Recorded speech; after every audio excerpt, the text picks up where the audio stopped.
Hello, good evening. कैसे आप सभी लोग? आई होप सब एकदम बढ़िया होंगे और मस्त तरीके से अपनी पढ़ाई कर रहे होंगे। आज हम करने वाले हैं अपना बीपीएससी 112 का यूनिट थर्ड इस्लामिक। तो पहले 2 यूनिट के अंदर मैंने आपको फर्स्ट यूनिट के अंदर ब्राह्मणिक ट्रेडिशन के बारे में बताया था कि ब्राह्मणिक ट्रेडिशन क्या होता है, उसका इंट्रोडक्शन देखा था। कुछ माइथोलॉजिकल प्रॉब्लम के बारे में जाना था कि अगर आप ब्राह्मणिक ट्रेडिशन को स्टडी करोगे तो आपको ये प्रॉब्लम आने वाली है। देन कुछ बेसिक कॉन्सेप्ट का हमने बात किया था और थोड़ा-सा ओवरव्यू लिया था कि उनका पॉलिटी को लेकर क्या कहना है, ठीक है? तो ऐसे ही हमारा सेकंड यूनिट था जहाँ पे हमने सामानिक ट्रेडिशन की बात करी थी, मेनली बुद्धिज्म और जैनिज़्म के बारे में बात किया था। उनका माइथोलॉजिकल प्रॉब्लम देखा था, देन उसके बाद उनका बेसिक कॉन्सेप्ट देखा था और उनका पॉलिटी को लेकर क्या कहना है, उनके क्या आइडियाज़ है उसके बारे में। आज भी हमारा सेम वही होने वाला है। इस्लामिक ट्रेडिशन की शुरुआत इंडिया के अंदर कहाँ से होती है, इंट्रोडक्शन एक बार देखेंगे। देन इसके बाद आप ये देखोगे कि इनके माइथोलॉजिकल प्रॉब्लम कौन-कौन से हैं। दूसरा आप देखोगे इनका कुछ बेसिक कॉन्सेप्ट एंड इनका क्या पॉलिटी को लेकर क्या कहना है, ठीक है? तो पहले आपको मैं एक जानकारी दे देती हूँ। इस चैनल पे आपको पूरा सिलेबस का पढ़ाया जा रहा है। किसी भी धर्म को प्रमोट नहीं किया जा रहा है, ना ही किसी धर्म के बारे में कुछ गलत बोला जा रहा है। यहाँ पे मेरा एक मोटिव है आपका एग्जाम, आप अपने एग्जाम में लिख के आओ। अगर आपको किसी भी धर्म के बारे में ज़्यादा ज्ञान है तो आप अपने तक ही सीमित रखो। यहाँ पे अपने ज्ञान को दर्शाने की ज़रूरत नहीं है। ना ही मैं इंटरेस्टेड हूँ आपके ज्ञान को लेने के लिए और ना ही कोई और है। तो आपको अगर इतना ही ज्ञानदाता बनना है तो आप किसी और को दिखाएँ, अपना खुद का चैनल बना के वहाँ पे अपना ज्ञान दिखाएँ, ठीक है? यहाँ पे मेरा एक मोटिव है आपको पढ़ाना और वो भी जो भी आपकी बुक में लिखा है। मैं यहाँ से खुद से कोई इंटरप्रेट नहीं कर रही हूँ, ना ही मेरा किसी धर्म के बारे में कुछ बोलने का कोई इंटेंशन है। ठीक है? तो अपने आप से धारणाएँ बनाने बंद करें और पहले कमेंट करने से पहले 100 बार सोचना वरना आप फिर से दोबारा कभी कमेंट नहीं कर पाओगे। मैं सीधा ब्लॉक करूँगी अगर किसी ने किसी भी रिलीजियस के बारे में कुछ भी बोला तो। ठीक है? मैं किसी भी रिलीजियस के बारे में कुछ नहीं सुनूँगी। ये बात आपको ध्यान रखनी है। यहाँ पे आप एक पॉलिटिकल एंगल से पढ़ रहे हो। कि किसी भी धर्म को लेकर किसी भी धर्म का क्या पर्सपेक्टिव है पॉलिटी को लेकर, उनका क्या नजरिया है पॉलिटी को लेकर कि पॉलिटी कैसे वर्क करनी चाहिए, कि राजा का क्या काम है। यहाँ पे किसी धर्म को प्रमोट नहीं किया जा रहा है, ठीक है जी? तो आप अपने दिमाग के घोड़े ज्यादा ना दौड़ाए। आपको पढ़ना है तो पढ़ो, नहीं पढ़ना तो जाओ यहाँ से। सिंपल सा एक रूल है मेरे यहाँ का। हम स्टार्ट करते हैं अपना ये। तो आपको आज पढ़ाया जाएगा इस्लामिक ट्रेडिशन के बारे में। हम टॉपिक्स देखते हैं कौन-कौन से हैं। पहले हम इंट्रोडक्शन की बात करेंगे कि इस्लामिक ट्रेडिशन के बारे में थोड़ा-सा ज्ञान लेंगे कि इंडिया के अंदर कहाँ से शुरुआत होती है, कौन-कौन से डायनेस्टी बनना स्टार्ट करते हैं, जैसे आप मिडवल हिस्ट्री के अंदर पढ़ते भी हो। देन उसके बाद इसका थोड़ा कंपैरिज़न देखेंगे ब्राह्मणिक ट्रेडिशन से कि कैसे थोड़ा-सा अलग है किससे ब्राह्मणिक ट्रेडिशन से। कुछ बेसिक कॉन्सेप्ट की बात करेंगे और हम इनिशियली पीरियड की बात करेंगे दिल्ली सल्तनत का, ठीक है? उस टाइम पे क्या-क्या कैसा किंगशिप था, नेचर कैसा था, सॉवरेनिटी का कॉन्सेप्ट और वहाँ पे लोगों को लेकर क्या था, हायरार्किकल ऑर्डर, ये सारी चीज़ें हम जानने वाले हैं। मतलब वहाँ का दिल्ली सल्तनत का कैसा उस टाइम पे क्या ओवरव्यू था, पॉलिटी का। ये सारी चीज़ें हम जानने वाले हैं और बचे हुए टॉपिक मैं आपको कल कराऊँगी, ठीक है जी? तो करते हैं शुरुआत अपने इस यूनिट की। अच्छा, आप इस यूनिट को पढ़ोगे तो इस यूनिट को पढ़ने का एक मोटिव है क्या? आपको जानना है इस्लामिक ट्रेडिशन के आइडियाज के बारे में। आप इस यूनिट के अंदर स्टडी करोगे इस्लामिक ट्रेडिशन का क्या स्कोप है, बेसिक कॉन्सेप्ट आप समझने वाले हो। आपको कोई भी पीएचडी नहीं करा रहा है इस्लामिक ट्रेडिशन के बारे में, सिंपली आपको बेसिक कॉन्सेप्ट समझाए जा रहे हैं। कैसे जो हमारा दिल्ली सल्तनत है, मुगल और कॉलोनियल पीरियड पे पॉलिटिकल आइडियाज इवॉल्व होते हैं, पॉलिटी इवॉल्व होती है किसके अंदर, इसके अंदर। इसका लिमिटेशन क्या है और इसके अगेंस्ट रिएक्शन कौन-कौन से है, इसका बात करेंगे। सिंपली आपका यही मोटिव है इस चैप्टर को पढ़ने का। और कोई मोटिव अगर आप लेके बैठे हो तो यहाँ से निकल जाओ, साफ सीधा बात है। आगे बात करते हैं हम अपना इंट्रोडक्शन का। अच्छा, इस्लाम का जो कनेक्शन है ना इंडिया के अंदर वो स्टार्ट होता है 8th सेंचुरी से। अब आपको एकदम कहानी की तरफ ले रहा है कि भाई देखो कैसे शुरुआत होती है इस्लामिक ट्रेडिशन की इंडिया के अंदर, ये हम जानने वाले हैं। ठीक है, तो इस्लाम का जो कलेक्शन है इंडिया के अंदर वो स्टार्ट होता है 8th सेंचुरी से, जब अरब क्या करते हैं, कंट्रोल कर लेते हैं सिंध वाले रीजन को। अब सिंध पता है ना तुमको कहाँ पे, आज के टाइम पे वो पाकिस्तान के अंदर आता है और पाकिस्तान पहले कहाँ पे था, इंडिया के अंदर। इतना तो पता ही होगा ना? नहीं पता, अब कोई बात नहीं, पता कर लिया। ठीक है जी। तो क्या हुआ था कि जो हमारे अरब से उन्होंने क्या कर लिया था, सिंध को कंट्रोल कर लिया था। लेकिन उन्होंने कंट्रोल तो करा, लेकिन उनका इतना कोई इन्फ्लुएंस नहीं था 11th और 12th सेंचुरी तक। कुछ लीडर्स आते हैं जैसे मोहम्मद गजनी, मोहम्मद गोर, ये क्या करते हैं, इन्वेड कर लेते हैं, कब्जा कर लेते हैं इंडिया के अंदर।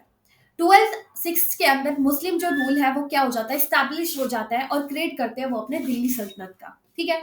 अब क्रिएशन होता है यहाँ से कहाँ किसका, दिल्ली सल्तनत का। वो अपना कंटिन्यू रखते हैं रूल ब्रिटिश के टाइम तक, मतलब अब इस्लामिक जो रूल था वो स्टैब्लिश हो गया था इंडिया के अंदर, और वो कंटिन्यू रहता है 18 सेंचुरी तक। इंडिया के अंदर जो मुस्लिम रूलर थे वो इंडिपेंडेंट थे, उनका कोई कंट्रोल नहीं था बाहर की इस्लामिक पावर से, जैसे अरेबिया से और पर्शिया से। मतलब जो इंडिया के मुस्लिम रूलर थे वो बिल्कुल इंडिपेंडेंट थे, उनका कोई कंट्रोल नहीं था किससे, बाहरी मतलब अरेबियन और पर्शियन के क्या रूलर से। बहुत मतलब मोस्टली जो मुस्लिम रूलिंग क्लास थी वो तुर्क्स, पर्शिया और अरब्स थी, लेकिन बहुत ही कम ग्रुप में, मतलब छोटा सा ही ग्रुप था उनका। मोस्ट ऑफ द मुस्लिम किसके अंदर थे, इंडिया के ही थे। 95% लोकल पीपल थे किसके अंदर, मुस्लिम्स इंडिया के अंदर। मतलब वो कन्वर्ट हो गए थे, जो लोअर कास्ट के लोग थे इंडिया के अंदर वो कन्वर्ट कर लेते अपने आप को किसके अंदर, मुस्लिम ट्रेडिशन के अंदर, और फिर वो इस्लाम को क्या करते हैं, अपनाते हैं। ठीक है। लेकिन वो कंटिन्यू करते हैं वर्किंग अपना ट्रेडिशनल जॉब जो पहले से करे हुए आ रहे थे। तो ये थोड़ा सा हमने जानकारी लिया। अब इनका थोड़ा पॉलिटिकल आइडिया के बारे में जानते हैं। तो इनका बिलीव है वन गॉड का, अल्टीमेट रूलर का। इनका कहना है कि सिर्फ दुनिया में एक गॉड एग्जिस्ट करता है, और ये किसकी टीचिंग को मानते हैं, प्रॉफेट मोहम्मद की टीचिंग को। इनका जो मेनली फोकस है वो यूनिटी के ऊपर है, कि कैसे मुस्लिम्स को यूनिटी किया जाए और पॉलिटिकल लेजिस्टिमिटी के। अगर हम इंडियन इस्लामिक ट्रेडिशन थिंकर्स की बात करें, जयदीन रानी जो इन्फ्लुएंस है काफी किससे, ग्रीक फिलोसफी से, पर्टिकुलरली एरिस्टोटल से। रानी ने काफी कुछ इस्लामिक स्टेट के बारे में लिखा है, कब, अलादीन खिलजी और मोहम्मद बिन तुगलक के टाइम पे। वो दिखाते हैं कि कैसे जो यूनिटी है मुस्लिम और नॉन मुस्लिम के बीच में, उसको ट्राई करने की कोशिश करते हैं कि उनकी यूनिटी को स्ट्रेंथ किया जाए और रूल को भी उनका बढ़ाया जाए। दूसरे एक और थिंकर है अबुल फजल, जो काम करते हैं किसके, उसमें अकबर के टाइम पे। वो सपोर्ट करते हैं इक्वालिटी को, कि हर एक लोग क्या है, इक्वल है, और एक रिलीजियस हार्मनी बनी रहे। ये सारी चीजें किसके, उसमें अकबर की पॉलिसी में भी रिफ्लेक्ट होती हुई दिखती है, रिलीजियस टॉलरेंस की, जहां पे हर एक धर्म को क्या माना जाता है, इक्वल माना जाता है। एक और थिंकर आते हैं इस्लामिक पॉलिटिकल आइडिया के, कौन, अल्मा इकबाल। ये प्रमोट करते हैं पैन इस्लामिक धर्म को पूरे वर्ल्ड के अंदर। कहीं ना कहीं ये मुस्लिम को मतलब अनकरेज करते हैं, जो मुस्लिम है वो एक ग्लोबल कम्युनिटी है, किसका पार्ट है वो, ग्लोबल कम्युनिटी का, ना कि जहां पे वो रह रहे हो उसी का पार्ट है। तो एक ग्लोबल रिलीजियस बनाने में इसको हेल्प करते हैं। तो ये हमने एक ओवरव्यू ले लिया किसका, इस्लामिक ट्रेडिशन का, कि इस्लाम का इंडिया के अंदर कैसे शुरुआत हुई थी। 8th सेंचुरी से उनका शुरुआत होना स्टार्ट होता है, जहाँ पे इन्वेड करते हैं कौन, अरब इंडिया के अंदर।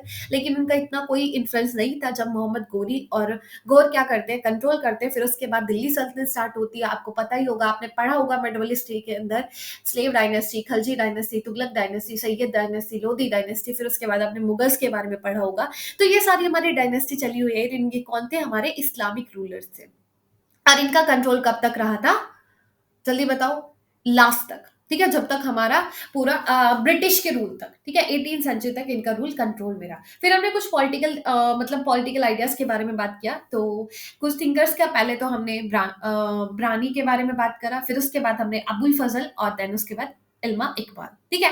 अगर आपको कुछ समझ में नहीं आ रहा है, कोई दिक्कत लेने की बात नहीं है। अभी हमने इंट्रोडक्शन ही पढ़ा है, इंट्रोडक्शन में ज्यादा कुछ खास नहीं था, बस आपको एक शुरुआत याद रखनी है कि इस्लामिक धर्म का इंडिया के अंदर कहाँ से शुरुआत हुआ है, एक तरीके से इन्फ्लुएंस कहाँ से स्टार्ट हुआ है। ठीक है। अब हम माइथोलॉजिकल प्रॉब्लम की बात कर रहे हैं, ये भी इतना इंपॉर्टेंट नहीं है, क्योंकि इसके अंदर कुछ अप्रोचेस के बारे में लिखा हुआ है, तो ये आपके कुछ काम का नहीं है, साफ सीधा बात है। हम मेन टॉपिक का बात करते हैं, बट थोड़ा सा मैं आपको एक बता देती हूँ। देखो, अगर आपको इंडो इस्लामिक पॉलिटिकल आइडियाज को समझना है तो आपको अलग अलग मेथड को समझना पड़ेगा। आपको कॉन्टेक्स्ट को समझना पड़ेगा, किस बैकग्राउंड की बात हो रही है, किस सिचुएशन की बात हो रही है, कौन सा टाइम की बात हो रही है। हिस्टोरिकल अप्रोच का यूज करना होगा आपको, टाइम, हिस्ट्री, हर एक चीज देखनी होगी। फिलोसफी को समझना होगा कि उनका रिलीजियस फिलोसफी क्या है, उनका पॉलिटिकल आइडिया क्या है। ठीक है। देन उसके बाद आपको उसको कंपेयर करना होगा दूसरे उससे टाइम से, एंशिएंट, मेडिवल, मॉडर्न टाइम से, और उसको कंपेयर करना होगा दूसरे ट्रेडिशन से। तो आप इन सारी चीजों का यूज करके क्या कर सकते हो, पूरा समझ सकते हो। आप एक अप्रोच से इस पॉलिटिकल आइडिया को नहीं समझ सकते हो। अगर आप इंडो इस्लामिक ट्रेडिशन के बारे में बात करना चाह रहे हो या उनके पॉलिटिकल आइडियाज को स्टडी करना चाह रहे हो, तो उसके लिए आपको अलग अलग अप्रोच का यूज करना होगा, ना कि आप एक कॉन्टेक्स्ट अप्रोच को यूज करके पूरी एक क्लियर पिक्चर बना सकते हो। नहीं, आपको अलग अलग मेथड का मिक्स करके देन आप इसके बारे में फुली क्या कर सकते हो, समझ सकते हो। इतना समझ के रखो, उससे ज्यादा आपको इसके अंदर नहीं घुसने का है। अब हम कंपैरिजन देखते हैं। ब्राह्मणिक ट्रेडिशन जो कि हमने फर्स्ट यूनिट के अंदर बात किया था, इसमें और इस इंडो इस्लामिक ट्रेडिशन में क्या डिफरेंस है, कंपैरिजन देखते हैं। तो भाई देखो, ब्राह्मणिक ट्रेडिशन के अंदर उनकी अपनी खुद की बहुत सारी होली बुक है, वेदास है, उपनिषद है, लेकिन इंडो इस्लामिक ट्रेडिशन का अपना एक बुक है कुरान, ठीक है। उसी को फाइनल अथॉरिटी मानते हैं। डाइवर्सिटी ऑफ आइडिया ये अलाउ करते हैं डिफरेंट आइडियाज को बिलीव को, लेकिन ये वन सेट ऑफ आइडियाज के ऊपर बिलीव करते हैं, कुरान के ऊपर, ठीक है। पावर की बात करें तो यहाँ पे जो ब्राह्मण से प्रिंस थे वो रिलीजियस पावर की तरह उनको माना जाता था और किंग को पॉलिटिकल पावर दी जाती थी। दूसरी तरफ जो इंडो इस्लामिक ट्रेडिशन है, इसमें रिलीजियस और पॉलिटिकल पावर किसके पास है, रूलर के पास ही है। Rule of the ruler, ruler का क्या रूल होता है, ब्राह्मण गाइड करते हैं उसको स्पिरिचुअली, और किंग क्या करता है, रूल करता है पॉलिटिकल। रूलर की रिस्पॉन्सिबिलिटी है धर्म को और पॉलिटिक्स को संभालने का। ये कम्युनिटी फोकस की बात करें, फोकस करते हैं रिलेशन का कि कैसे वो कास्ट सिस्टम और वर्ण सिस्टम के बीच में एक रिलेशन बना के रखे। दूसरी तरफ ये फोकस करते हैं रिलेशन के ऊपर, किसके, मुस्लिम और हिंदूज के बीच में। जस्टिस की बात करें, ये बेस्ड है मोरल वैल्यूज के और कास्ट रूल के, ये बेस्ड है इस्लामिक लॉ के। अथॉरिटी की बात करें तो ये रिलीजियस लीडर के जो पावर है वो शेयर की जाती है रिलीजियस लीडर्स के बीच में और रूलर्स के बीच में। यहाँ पे पूरी पावर किसके हाथ में होती है, रूलर के हाथ में होती है। रिस्पेक्ट करते हैं डाइवर्सिटी को, डाइवर्स सिस्टम को, कौन, हमारे ब्राह्मणिक ट्रेडिशन। और दूसरी तरफ इंडो इस्लामिक ट्रेडिशन भी क्या करता है, ये इस्लामिक आइडिया को अडॉप्ट करता है, इस्लामिक आइडिया को, जो कि फिट करता है इंडिया की कंडीशन में। तो ये हमारा इंडो इस्लामिक ट्रेडिशन के बारे में बात हो गया, ठीक है। तो ये हमने कंपैरिजन देखा कि उनका एक बुक है, इनका अलग अलग बुक है, इनका जो रूलर होता है उसका पूरा रिलीजियस और पॉलिटिकल दोनों पावर होता है, लेकिन दूसरी तरफ जो ब्राह्मणिक ट्रेडिशन है उसके अंदर सिर्फ रूलर के पास पॉलिटिकल पावर होता है, कोई रिलीजियस पावर नहीं होता, ठीक है। तो ये चीज आपको अपने दिमाग में रखने का है। एक थोड़ा सा कंपैरिजन भी आप कर सकते हो अपने आंसर में। आगे बात करते हैं इसके बेसिक कॉन्सेप्ट की, adopting to the Indian condition. जो मुस्लिम रूलर थे इंडिया के अंदर वो क्या करते हैं, जैसे दिल्ली सल्तनत, मुगल एम्पायर, वो अपने आप को अडॉप्ट करते हैं इंडियन कल्चर में, ठीक है। जो उनका रूल था वो अडॉप्ट कर रहे थे इंडियन कल्चर को। उन्होंने कभी मतलब उन्होंने फॉलो नहीं करा किसको, मुस्लिम लीडर्स को, जैसे बगदाद के अंदर थे। उन्होंने दूसरे मतलब जो मुस्लिम लीडर्स थे उनको कभी अपने ऊपर कंट्रोल नहीं करने दिया या उनको फॉलो नहीं करा। उन्होंने हमेशा अपने आप को एक इंडिपेंडेंट रूलर बना के रखा। Different ideas about a Kings. अब जो हमारे थिंकर है इस्लामिक ट्रेडिशन के, उनका अपना अलग अलग आइडिया है किसको लेकर, किंग को लेकर। कुछ बोलते हैं, कुछ थिंकर्स बिलीव करते हैं जो किंग होता है उसको भगवान चूज करते हैं, ठीक है। जैसे प्रॉपर्ट प्रॉपर्ट को किसने चूज किया था, अल्लाह ने। ऐसे ही अब्बुल फजल बोलते हैं जो कि अकबर के कोर्ट में काम करते थे, बोलते थे किंग एक का एक डायरेक्ट कनेक्शन होता है गॉड के साथ, ठीक है। यही चीज उसको हेल्प करती है लोगों से रिस्पेक्ट दिलाने में। God role and Islamic law. Islamic thought जो हमको सिखाता है कि God is our true ruler, भगवान ही क्या होता है, एक अच्छा रूलर होता है। किंग उसका रिप्रेजेंटेटिव होता है, तो किंग को फॉलो करना चाहिए इस्लामिक लॉ को, और जो बेस्ड होता है कुरान के और teaching of the prophet Muhammad की, ठीक है। रिलीजियस एंड पावर की बात करें तो प्रॉफेट मोहम्मद की डेथ होने के बाद क्या होता है, अब वो लड़ाई होती है किसको लेकर, कौन लीड करेगा। सुन्नी मुस्लिम इलेक्ट करते हैं एक लीडर को जिसको खलीफा बोलते हैं। ओवर द टाइम हुआ क्या, इस रूलर को इलेक्ट तो किया गया, इसको एक लीडर बनाया गया, लेकिन ये लीडर हमारा धीरे धीरे किंग बनना स्टार्ट हो गया और इनका रूल हेरिडिटरी बनता चला गया, ठीक है। आगे रिलीजियस और गवर्नमेंट की बात करते हैं।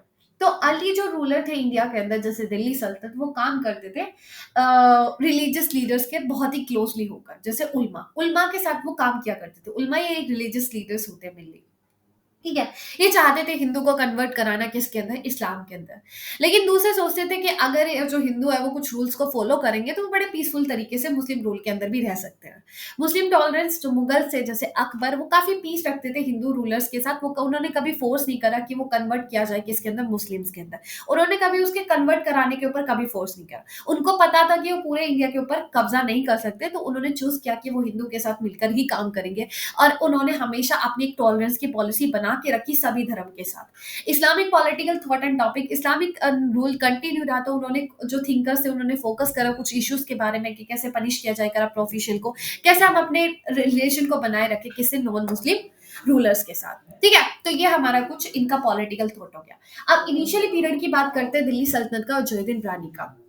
इनिशियली पीरियड मतलब जो दिल्ली सल्तनत था पहले, उसके टाइम पे कैसा ओवरव्यू लेंगे कि वहां पे कैसे इस्लाम कैसे राइज हुआ, उनका थोड़ा किंगशिप का सिस्टम देखेंगे, थोड़ा उनका गवर्नेंस एडमिनिस्ट्रेशन की बात करेंगे। तो एक ओवरव्यू लेते हैं initial period of the Delhi सल्तनत, जो कि बेस्ड है किसके, जयदुन ब्रानी के आइडिया के बेस पे। तो की फीचर्स की बात करते हैं initial period of the Delhi सल्तनत का, राइज ऑफ द इस्लाम। इस्लाम किसके become more establish in India. अब इस्लाम एस्टैब्लिश हो गया किसके अंदर, इंडिया के अंदर, लेकिन लोकल पीपल अभी भी रेजिस्ट कर रहे थे, वो इसको पसंद नहीं कर रहे थे, जिसकी वजह से एक टेंशन क्रिएट होती है लोकल पॉपुलेशन में और रूलर के बीच में। नया नया रूलर, एक इस्लामिक रूलर आया है, उसने अपना कंट्रोल बनाया, लेकिन लोकल लोग अभी भी नहीं मान रहे उस राजा को। तो इसके बीच में एक टेंशन क्रिएट होती है लोकल पीपल में और नए राजा के बीच में। फिलोसफिकल जस्टिस में अब रानी क्या करता है, बिलीव करता है कि जो सुल्तान है उसको एक स्ट्रॉन्ग रीजन की जरूरत है रूल करने के लिए।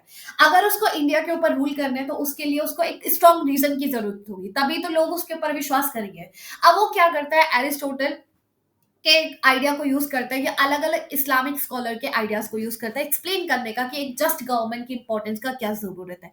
एक जस्ट गवर्नमेंट का होना बहुत जरूरी है। पॉलिटिकल चेंज, बहुत सारे चेंज आते हैं लीडरशिप के अंदर। आप अगर देखोगे दिल्ली सल्तनत को भी पढ़ोगे तो slave dynasty, Khalji dynasty, Tughlaq dynasty, ये आपको अलग अलग डायनेस्टी मिलेगा। तो इसकी वजह से क्या हुआ, एक इंस्टेबिलिटी क्रिएट रहा किसके अंदर, रूलिंग क्लास के अंदर।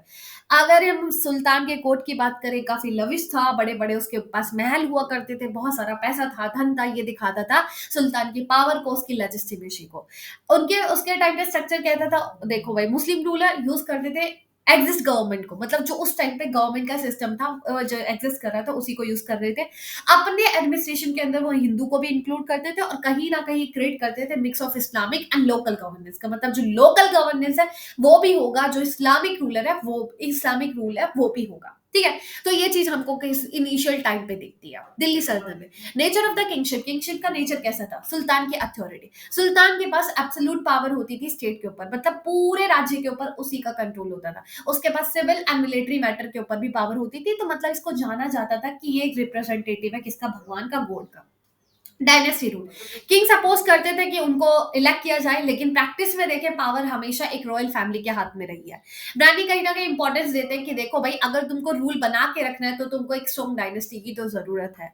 लॉ की बात करें तो इनका जो लॉ था वो बेस था किसके, कुरान के बेस पे, इस्लामिक टेक्स्ट के बेस पे। ठीक है, तो इन्होंने एक नया स्टेट लॉ भी बनाया जिसको काबित बोलते हैं, जो इंट्रोड्यूस करता है प्रैक्टिकल गवर्नेंस नीड को हैंडल करने के लिए। ठीक है, तो ये चीजें हमको देखने के लिए मिलती है। गवर्नेंस एडमिनिस्ट्रेशन की बात करते हैं तो रानी बिलीव करते थे जो पावर है वो नोबल्स के हाथ में होना चाहिए, मतलब जो हाई बर्थ है उनके हाथ में होना चाहिए, ना कि लोअर क्लास के हाथ में। इससे क्या होगा, अनस्टेबिलिटी होगा। ठीक है, अगर आपको स्टेबिलिटी बना के रखनी है तो नोबल्स के हाथ में क्या दो, पावर दो। वेलफेयर ऑफ द सब्जेक्ट, जो सुल्तान होता था वो इंश्योर करता था कि लोगों की भलाई के लिए काम करना, वो मुस्लिम हो या नॉन मुस्लिम हो वो फर्क नहीं पड़ता, सभी के लिए काम करना उसका पूरा काम है। उसकी जनता के ऊपर, मतलब जो उसका पूरा राज्य है उसमें कोई भी धर्म का लोग रह रहा हो उसका ध्यान रखना किसकी ड्यूटी है, सुल्तान की ड्यूटी। और ब्रानी इस चीज को भी मानता था कि एक फेयर टैक्सेशन होना बहुत जरूरी है और कभी कभी लोगों की नीड्स को भी लेना भी जरूरी है। जस्टिस की बात करें तो इनका जो जस्टिस था वो काफी इंपॉर्टेंट, मतलब जस्टिस को माना जाता है गुड गवर्नेंस का काफी इंपॉर्टेंट फीचर। ब्रैडी आर्ग्यू करता है कि पनिशमेंट देनी चाहिए अगर वो फेयर हो तो। अगर किसी इंसान ने किसी का मर्डर कर दिया तो भाई उसको क्या मिलनी चाहिए, सजा तो मिलनी चाहिए, पनिश तो उसको किया जाना चाहिए। अब किसी ने किसी का एक रुपया चुरा लिया है, अब उसको ऐसा थोड़ी नहीं है तो उम्र उम्र कैद की सजा सुना, नहीं, आर्बिट्री नहीं होनी चाहिए कि किसी ने किसी को एक थप्पड़ मार दिया तो उसका हाथ ही काट दिया, नहीं, ऐसा नहीं होना चाहिए। ठीक है, कमिटमेंट ऑफ इस्लाम, जो सुल्तान होता था उसकी बहुत सारी ड्यूटी होती थी, लेकिन उसका एक ड्यूटी ये भी होता था, मेन ड्यूटी, प्रमोट करना इस्लाम को, कन्वर्ट कराना नॉन मुस्लिम को किसके अंदर, मुस्लिम धर्म के अंदर। और कभी कभी स्टेट के रिसोर्स को भी यूज करता था इस पर्पस के लिए। तो ये सारी चीजें हमको इनिशियली दिल्ली सल्तनत के टाइम का मिलता है, मतलब उस टाइम पे दिल्ली सल्तनत ऐसे रहा करता था कि राजा ऐसा था, ये काम करता था, उस टाइम पे जस्टिस ऐसा हुआ करता था। ये सारी चीजें हमने देखी है। ठीक है, तो किंगशिप कैसा था, कैसे राजा को वो बनाया जाता था, तो ये सारा आपका यहीं पे खत्म होता है। आई होप आप लोगों को समझ में आया होगा। सिंपल की मैं आपको एक बार समरी करके बताती हूँ आज मैंने आपको क्या पढ़ाया है। देखो, इस्लामिक धर्म का शुरुआत कहाँ से होता है, इंडिया के अंदर, इसको ध्यान में रखना है। किसने इन्वेड करा, कब उसका इन्फ्लुएंस बढ़ता है, देन इसके बाद आपको माइथोलॉजिकल प्रॉब्लम रखना है दिमाग में तो रखो, अप्रोच याद रखो। ठीक है, अप्रोच मैंने आपको सारी पढ़ाई हुई है, अप्रोच दिमाग में रखनी है रखो, नहीं रखना तो कोई बड़ी बात नहीं है। ठीक है, आपने मतलब क्या रखा, इंट्रोडक्शन रखा कि कहां से किसकी शुरुआत हुई है। देन इसके बाद आपको क्या देखना है, बेसिक कॉन्सेप्ट देखना है। बेसिक कॉन्सेप्ट में आपको इसका बेसिक कॉन्सेप्ट देखना है कि कैसे इन्होंने अपने आप को अडॉप्ट करा है, यहाँ पे इनका मेनली आइडिया क्या है, कुरान को लेकर है, ये सारी चीजें आपको ध्यान में रखनी है। देन इसके बाद आपको इसको कंपेयर करना है ब्राह्मणिक ट्रेडिशन से, उससे कैसे अलग है ये। फिर इनिशियल दिल्ली सल्तनत की बात करनी है जो कि ब्रानी के आइडियाज के बेस है। ठीक है? तो थोड़ा-सा आपको खुद से भी पढ़ना पड़ेगा एक बार। तो पीडीएफ आपको टेलीग्राम पे मिल जाएगी और टेलीग्राम का लिंक आपको डिस्क्रिप्शन बॉक्स में मिल जाएगा। तो मिलते हैं कल। सो बाय, टेक केयर, अपना ध्यान रखना, ख्याल रखना। All the very best.